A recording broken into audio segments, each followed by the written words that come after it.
Les pêcheurs, alors aujourd'hui on va répondre à une question qu'on nous pose très souvent, notamment pour les gens qui pêchent un peu au gros style pêche au thon. Vous avez en face de vous souvent deux types de produits, le fluorocarbone et le shock leader. C'est quoi le shock leader, c'est quoi le fluorocarbone? Les deux sont pour faire les bad lignes, mais ils sont quand même assez différents. Fluorocarbone, donc c'est un fil invisible dans l'eau, qui est plutôt raide et très résistant à l'abrasion. Ensuite on a le shock leader.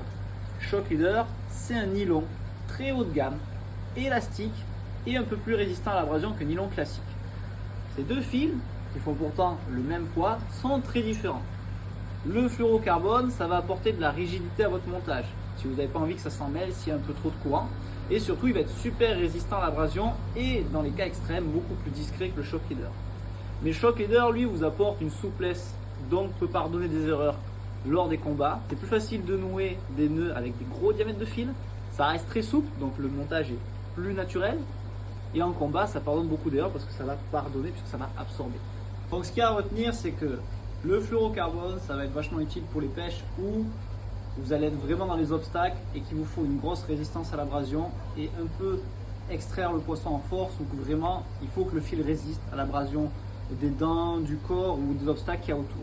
Par contre, si vous êtes en pleine eau et que l'élasticité vous permettra de pêcher un peu plus fin qu'à la normale, là, le shock leader vous apportera de la fluidité, de la souplesse, un peu plus naturel et de l'élasticité pour pardonner les erreurs si vous voulez pêcher fin et faire du gros fish.